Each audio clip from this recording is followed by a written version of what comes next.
Hello and welcome to another Atypical Philosopher video with myself, Jonathan M.S. Pearce. This is a frontline update for November the 27th, 2022. Sorry, this one's a little bit late today. It's Sunday. I've had to go out on hamster buying duty for my twins. That's a real first world problem and a problem that many people on the front line in Ukraine certainly won't have to be dealing with. And let's think about what has happened overnight. Well, let's go straight to the losses that Ukraine report. I know some people say, "Oh, why do you always report the Ukrainian losses?" And why do you always report the losses that Ukraine say that Russia have had, and not Ukrainian losses? Well, there just are no figures for Ukrainian losses. Russia don't produce figures, and Ukraine obviously don't for PR reasons. Some might say they're broadly the same.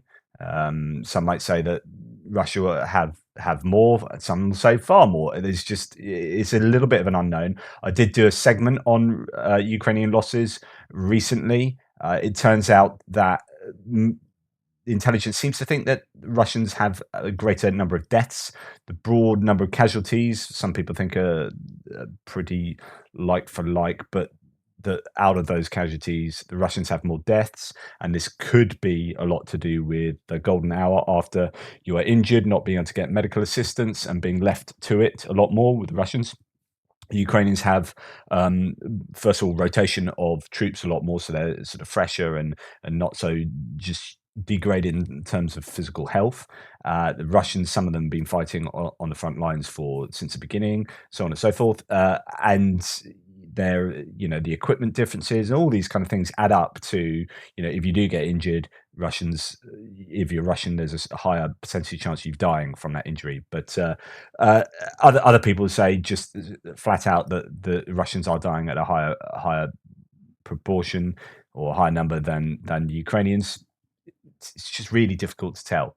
So anyway, these are the Ukrainian numbers for Russians, and there is again an uptick from yesterday and the previous days. 600 personnel liquidated, 4 tanks, 8 APCs, 1 artillery system, and 1 UAV, 1 drone, 6 other vehicles or fuel tanks. So again, drones down. There aren't many missile attacks really happening overnight. There were some attacks on Zaporizhzhia. But it looks like S-300 attacks, which are the surface-to-air missiles that have a secondary mode you can use to attack ground targets, but they're not very accurate in that mode. Hence, possibly the notion that these missiles have hit a barn. But as I was reporting yesterday, as I was doing my frontline update yesterday, Dnipro was actually being hit. So where's Dnipro? It's pretty much there. So we've got Kyiv, Kharkiv, Kherson, Mykolaiv, Zaporizhzhia. Zaporizhzhia hit with S-300s, as we just found out. And Dnipro was hit yesterday, and it was some pretty nasty hits in terms of residential areas and people dying. It's confirmed that one man who's missing has today been found dead, pulled out of the rubble. 13 people are injured, 4 hospitalized, 2 seriously injured. I think there might have been a few deaths there. I can't remember now, but it was pretty bad hits on Dnipro, as you can see there. So that was yesterday, though. Fairly quiet, as I've said. What else can I say before we get onto the front lines? The Russians are building defenses at quite some rate at the moment, all over the country, actually, all in their occupied regions, I should say, rather than the whole country of Ukraine, all over the areas that they occupy. And look, these are not insignificant trenches they are building. When they have time to do this and think about this rather than doing it whilst they're fighting on the front line, these are being built as a sort of defensive cautionary measure, and they are looking a little bit more impressive than other trenches we have seen. And that is happening in quite a few areas. So I think these were ones up in the Kupiansk down to Svatova area. So this is and Kreminna. So we've got Kreminna, Svatova, and Kupiansk. These are north of Kupiansk, coming down from the border of Russia and Ukraine, down almost in a sort of straight line down past Svatova and down south to Kreminna. And they're all already these ones that the Wagner lines, as some people are calling them, down south of Severodonetsk and along the annexation border here. So along here, Wagner have built some lines, and they go up and down, and now they're building lines all the way up here, as well as defensive lines in Kherson, about sort of 30 kilometers, 20 kilometers back from the Dnipro River, and maybe smaller trenches in between those. So you'll have a layered defensive system there. But they are certainly very defensive minded at the moment, the Russians. So there you go. Those are the lines there. What else has been happening? Well, another big fire in Russia, this time at an oil refinery in Angarsk. It looks pretty significant, that. And again, all of these accidents keep happening. Are they accidents, or can we put at least some of these down to sabotage? Quite possibly. And there's now also news, this is going all around the socials at the moment, that there are preparatory measures being put into place, underway in Russia and in the occupied areas of Ukraine, to conduct from December the 10th another wave of covert mobilization into the ranks of the Russian occupying forces. There is some talk about whether Russia will be, because there's been skirmishes and artillery duels along this northern border. In fact, Sumy has been under some pressure as well. There are some theories about whether Russia will put together some significant forces north of the border and attack down here somewhere, or maybe multiple places, and that could, cause Ukraine quite a lot of problems with having to divert forces. Of course, Russia are doing a lot of mobilization. Ukraine aren't. Ukraine do have quite a lot of elbow room to pull into their reserves. They've got a massive reserve capacity that they haven't actually been dipping into in any huge scale. So although we're talking about these huge numbers of forces that Russia are either in the middle of recruiting and mobilizing, or are planning on recruiting or mobilizing, the Ukrainians have an awful lot they can pull from as well. So it's not, as desperate as you might think in terms of, the balance of troop numbers. And another thing that's worth noting here, just from a geopolitical point of view, is that Hungary's Prime Minister Viktor Orban has suddenly done a volte-face. Long seen as doing Putin's bidding in the EU, said last night, we need a sovereign Ukraine so that Russia does not pose a threat to Europe. So what has happened? There's just a really interesting sort of change of position of Viktor Orban. Does he recognize that if he keeps doing Putin's bidding, he's going to have money withheld from the EU? I don't know. So maybe this is kind of a practical consideration for him. Okay, let's get onto the front line, and we are going to go to the northeast, to the Kupiansk-Kreminna front line, and some interesting claims going on. So first of all, we're going to go down, really all the way down to Kupiansk-Kreminna, which Svatova is here. This is northwest of Svatova. And there's been a lot of fighting in Kupiansk-Kreminna. Well, now it appears lots of particularly pro-Russian sources saying that Novoselivsk is either being taken by the Russians, or it is simply contested. And there are varying claims. So I'm going to move my lines back there and put that as a grey area. There has been a lot of fighting in Kupiansk, but actually it might be behind Kupiansk now in Novoselivsk. So let's have a look at what some of the claims about Novoselivsk are. So here's an interesting one. It's in Italian. I'll try and do my best to translate it. So for the second consecutive day, Russians' Telegram channels have reported offensives and Russian presence in Novoselivsk, 17 kilometers northwest of Svatova, with a photograph that does not correspond to Novoselivsk. So it's interesting that actually some of the claims they are making don't really marry up to Novoselivsk. So you need to be careful. But it does seem like they are in there. There's a lot of reporting going on from pretty much from both sides. And we got onto that. So, I wouldn't trust the Russians that they control Novoselivsk, but I would agree that it probably is now back to contested, which means that the Russians are pushing in that area. But then there are other areas like Kolomyka, probably pronounce that, terribly that the Ukrainians are making attacks from. So this is what the ISW says. Russian sources continue to discuss marginal Russian advances in Novoselivsk, as I just said.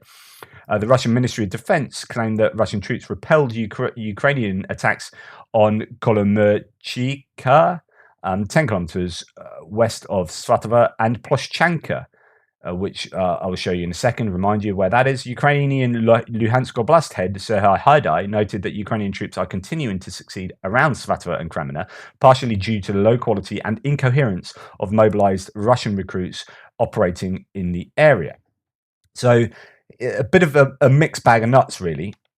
So it looks like the Ukrainians are pushing down here, which is further towards Svatova, and yet the Russians are pushing quite hard back up here by Kuzmivka, Kuzmivka and into Novoselivska. There's lots going on around Ulyansky, Yahidne, Kislivka as well. So, but no particular news out of there. And as we come down to here, Ploshchanka seems to be activity going on, but really not a lot of change. As we come all the way down here, we come to Dubrova, and the idea that that's back to being contested or possibly in Ukrainian hands. And Bilohorivka, again, I haven't really changed Bilohorivka, but there are reports now that basically there's no house left standing really in Bilohorivka.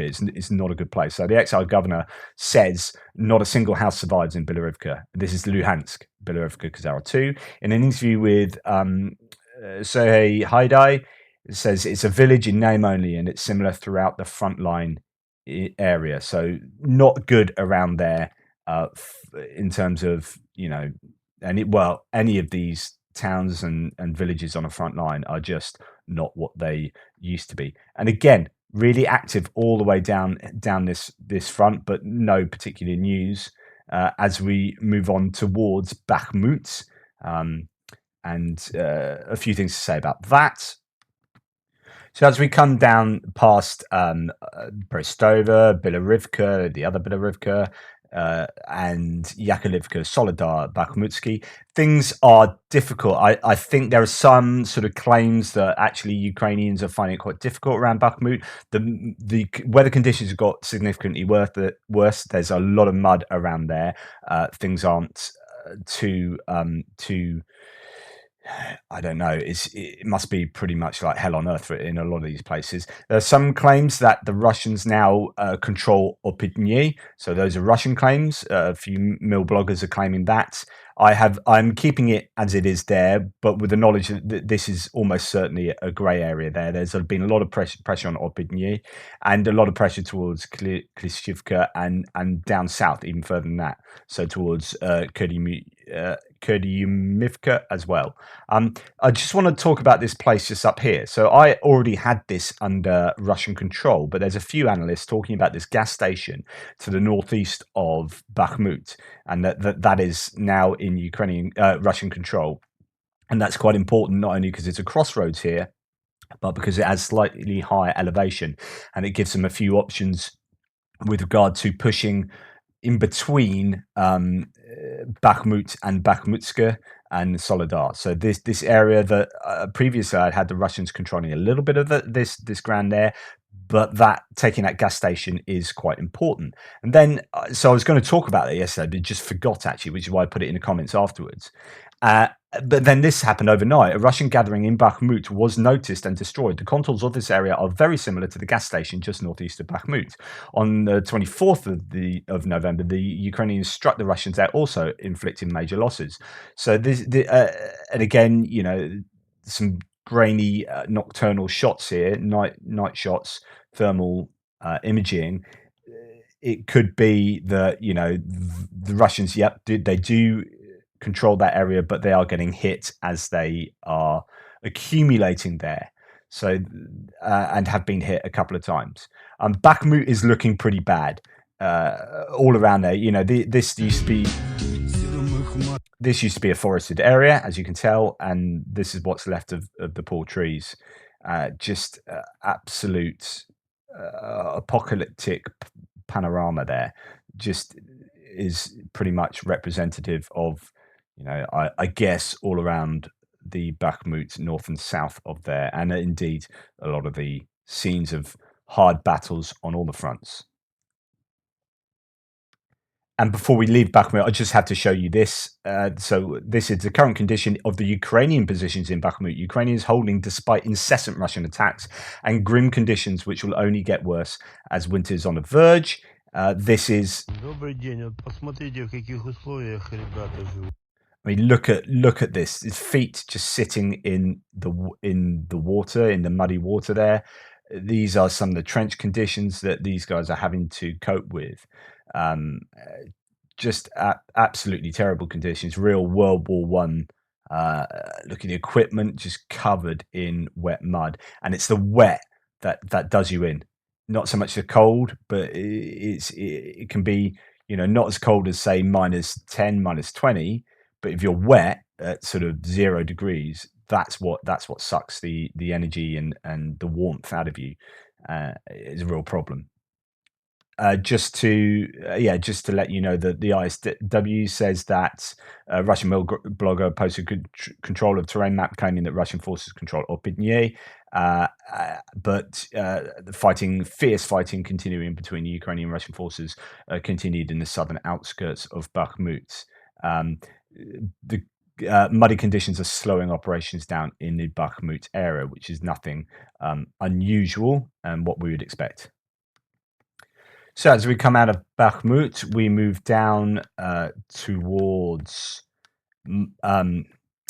Maiorsk, and Maiorsk is definitely, it seems, that people are accepting Ukraine has lost control of the residential area of Maiorsk. So Maiorsk is mainly a railway sort of junction.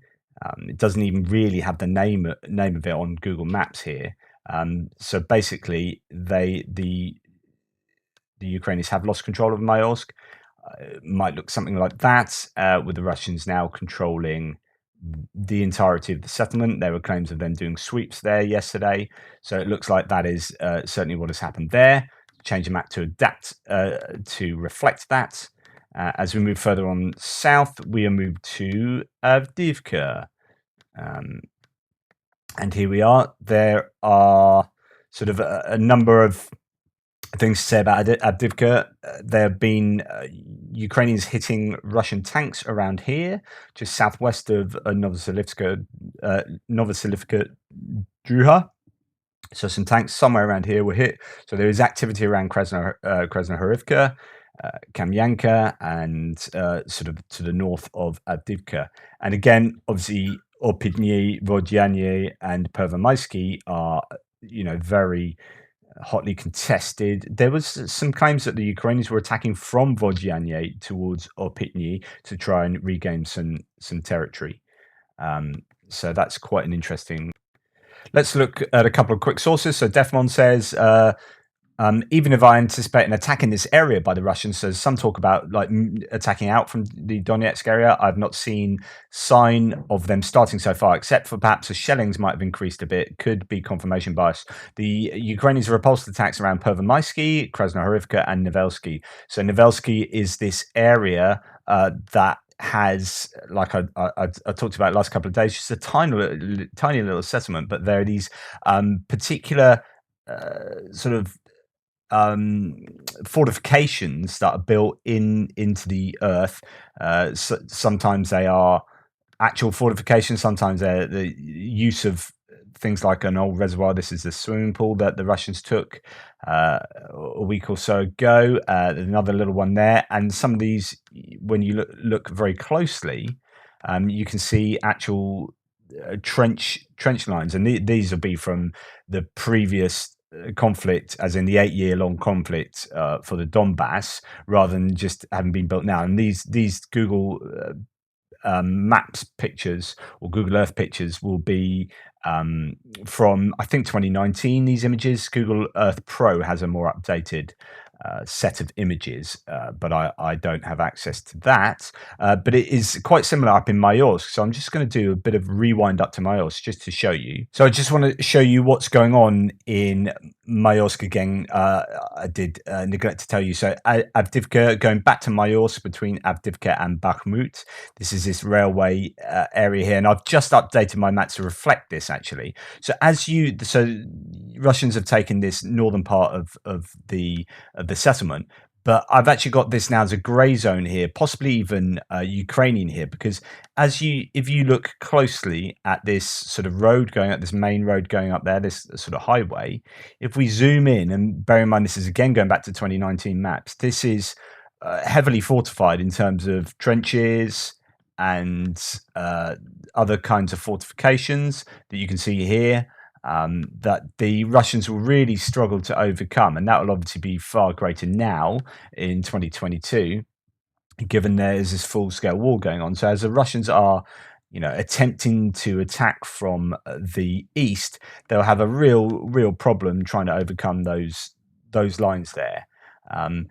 But it is a step that they have taken, this settlement, and they're looking apparently to go toward Ozaryanivka. So anyway, I just thought looking at those entrenchments is very similar to what's going on in Novelsky, and that's why taking these pieces of land end up being quite difficult, because they aren't just fields. They are fields with a whole load of trenches and tunnels and all sorts of stuff going on, and they have been for many years. Okay, as we come down further down south towards Marinka, so Marinka is still a situation that is pretty horrible for, well, I guess for both sides, but the Russians are piling on loads of pressure.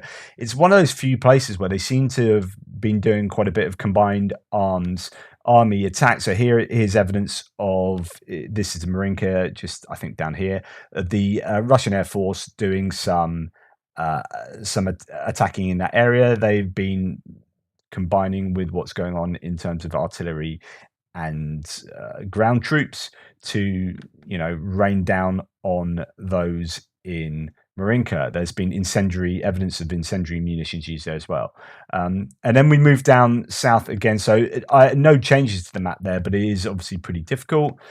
Move down here. The Russians are putting pressure on Novomykhailivka from the east, as they recognize that beating their heads against the Pavlivka brick wall isn't really working very well. But apparently the Ukrainians are putting counterattacks in place in Mykilska. So there, or Mikilska. This is the same up and down. You see this up in the Svatova area, which is, just north of a position. The Russians are attacking just south of a position. The Ukrainians are attacking. These things aren't static, and they are really quite dynamic. But no real news out of Pavlivka. Vuhledar is pretty desperate. Let's see some footage of Vuhledar. The constant shelling and attacks from drones and all sorts and missiles against Vuhledar's left these high rises. So these higher buildings, apartment blocks that are also on elevated ground, are providing really useful line of sight all the way down to Pavlivka that allows the Ukrainians to really put a lot of pressure on the Russians down in Pavlivka, which is why Pavlivka is a bit of a silly place to attack Vuhledar from. So anyway, that's just a bit of evidence to support the idea that Vuhledar is under a lot of pressure at the moment. Okay, and then we go along the front line to the west, and the Ukrainians are attacking out of Vuhledar at the moment. So I've had this contested like this for some time now, but we are starting to hear a lot more that the Ukrainians are pushing through Vuhledar and putting on some attacks there, and the Russians are supposedly repelling them there. And then that brings us to Kherson. As we come down, let's get a bird's eye view of Kherson and the Dnipro River as it cuts through it. So the main thing to be said about Kherson is that the Russians are moving MLRS and Grad rocket launchers and whatnot into this area a lot more. They are hitting Kherson and Berislav areas on the right bank of the Dnipro. The Ukrainians, for their part, are doing the same and hitting Cheplinka and the same sort of places, Skadovsk, over and over, taking out these depots, so that the Russians are being forced to move their depots back into safer territory in northern Crimea. Amiansk has been hit, so again, moving stuff backwards, building defensive lines, and expecting the Ukrainians to make some kind of advance at some point. There is talk about both sides venturing across the river in sort of little special forces recon and attacks and whatnot. Holopristan has been hit, was hit yesterday, I think. So big explosions for at least 15 minutes in Holopristan. That was yesterday. So there is quite a lot going on there. The ISW pretty much supports that. Ukrainian forces continue to strike Russian force concentrations and military assets in the Russian rear areas in southern Ukraine. Ukrainian General Staff reported that Ukrainian forces struck a Russian ammunition depot in Melitopol, injuring 50 Russian personnel, and 2 warehouses in Vasilivsky Rayon, injuring 130 personnel and destroying 7 pieces of equipment. So that's a really big hit around there in back towards Melitopol. The Ukrainian mayor of Melitopol, Fedorov, reported that Ukrainian forces struck a Russian ammunition depot in Vuhledar, a different one, on the northern outskirts of Melitopol. And again, Ukrainians hitting Cheplinka and Skadovsk. So the same old sort of stuff happening there. The question is, what's the end game here for both the Ukrainians and the Russians? The Russians' end game appears to be defensive, which is build up defenses all along here to withstand a Ukrainian frontal attack around, pretty much from anywhere. They are starting to build defenses all along their fronts, and then other lines of defenses even in Ukraine as well. So if these get if the Ukrainians can overcome the defenses in the Kherson Oblast, then they have to contend with ones in Crimea as well. But they're just incredibly defensively minded at the moment, the Russians. But whether the Ukrainians are going to attack along here or try and flank by coming down through Melitopol or some other action is as yet unknown. We shall see. Anyway, hopefully that was of some use. Sorry, it is a bit late and it may even be out of date already because today has happened and this is basically based on yesterday's activity, but apologies. Anyway, thank you. Please like, subscribe, and share. If I have time to do an update extra video, it will be on my other channel, ATP Geopolitics, so youtube.com/ATPGeo. Please come and subscribe to that channel over there where I will be migrating my geopolitical content. Thanks again. You take care and toodle pips.